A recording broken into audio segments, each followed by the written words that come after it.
प्रिय विद्यार्थियों, हिंदी साहित्य इतिहास में काल विभाजन की दृष्टि से अगर हम देखते हैं तो आदिकाल, भक्तिकाल, रीतिकाल और आधुनिक काल।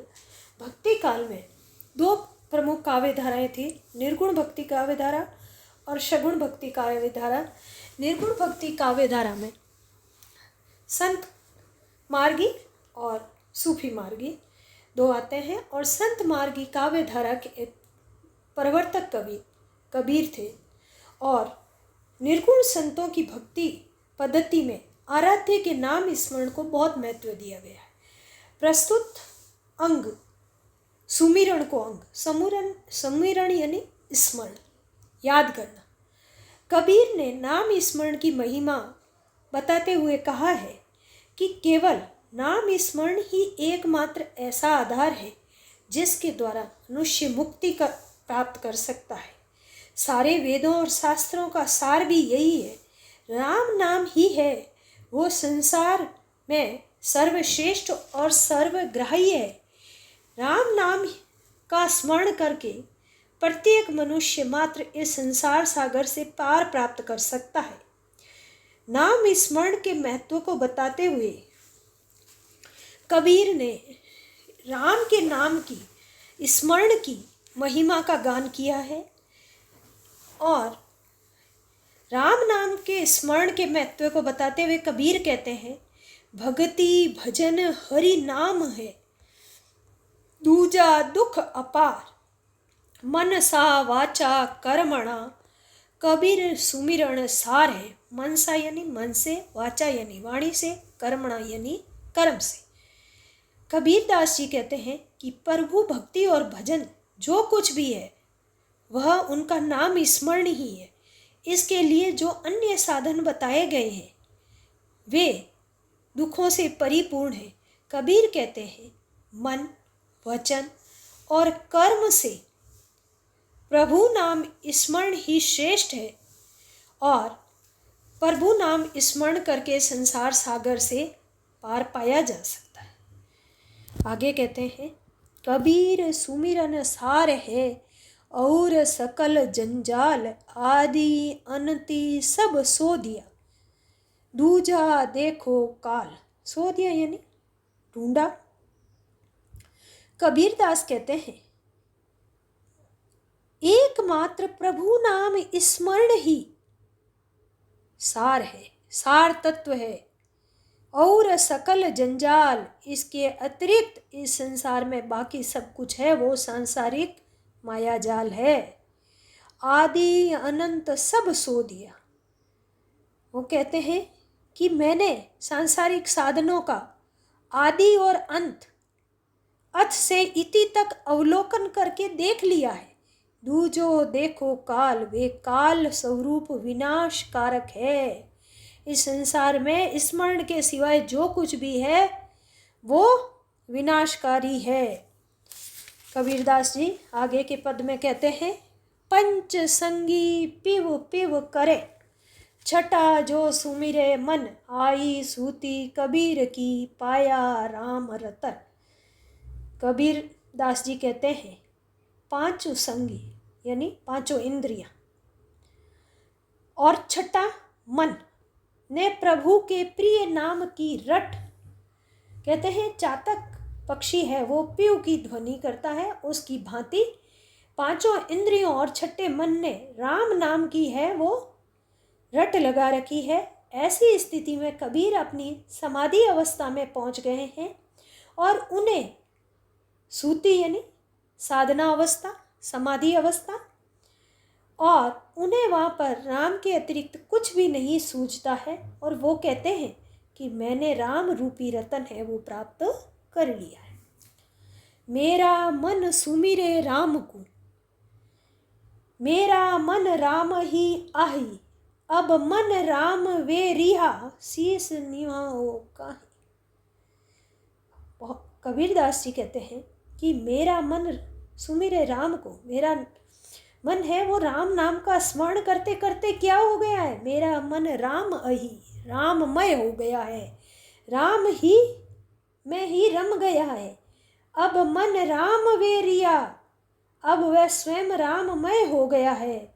जब स्वयं मन ही राममय हो गया है, शीस नवाओ काई। अब मैं शीस किसे झुकाऊं, किसको नवाऊं? यानी भक्त और भगवान ही नाम स्मरण के कारण एकाकार हो गए हैं। आगे कहते हैं, तू तू करता तू भया, मुझ में रही न हूँ, बारी फेरी बली गई, जित देखूं तित तू। कबीर जी कहते हैं, हे प्रभु, मैं तेरा नाम स्मरण करते करते तू तू करता तू भया, तेरे स्वरूप में ही लीन हो गया। मुझ में रही न हूँ, मुझ में किंचित मात्र भी अहंकार मैं शेष नहीं रह गया है। अर्थात मुझे अपने पृथक अस्तित्व का ज्ञान ही न रहा। बारी फेरी बल गई। अब मैं प्रभु तेरे ऊपर बार बार बलिहारी जाता हूँ, न्यछावर होता हूँ। जित देखूं तित तू, जिधर भी देखता हूँ परमात्मा, सर्वत्र आप ही आप दिखाई देते हैं। कबीर सूता क्या करे, उठ न रोवे दुख, जाका बासा गोर में, सो क्यों सोवे सुख। गोर यानी मृत्यु। कबीर दास जी कहते हैं, हे मनुष्य, तू अज्ञान अवस्था में पड़ा हुआ क्या कर रहा है? सूता क्या करे? उठ न रोवे दुख, उठ करके अपने दुख को क्यों नहीं रोता है? अर्थात अपने उद्धार के लिए प्रयास क्यों नहीं करता है? इस संसार सागर से पार होने के लिए प्रयास करो, जिससे जागने पर जाका बासा घोर में, सो क्यों सोवे सुख। भला जिसका मृत्यु के मुख में हमेशा निवास रहता है, उस मनुष्य को सुख की नींद कैसे आ सकती है? अतः तू प्रभु का भजन कर, ज्ञान संपन्न हो और अपने जन्म को सुधार, ताकि अगले जन्म में तुझे अपने दुखों के लिए रोना न पड़े। आगे कबीरदास जी कहते हैं, राम प्यारा छाड़ी करके, करे आन का जाप, बेसवा केरा पूत ज्यों, कहे कौन सू बाप। बेसवा वैश्य, पूत यानी पुत्र। कबीरदास जी कहते हैं कि जो मनुष्य परम प्रिय राम के अतिरिक्त करे आन का जाप, अन्य अनेक देवताओं का जप करता है, उसकी स्थिति बेसुआ केरा पूत जो वैश्य के पुत्र के जैसी होती है।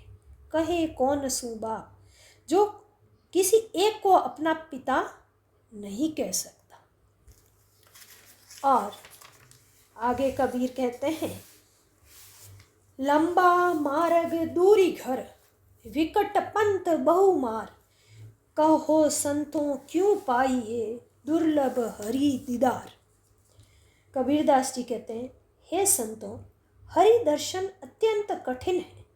लंबा मार्ग दूरी घर, क्योंकि ईश्वर का घर है, निवास स्थान बहुत दूर है। विकट पंथ बहु मार, और परमात्मा की प्राप्ति का जो रास्ता है वो क्या है? साधना। और साधना का पंथ है, वो रास्ता है, वो बहुत कठिन है।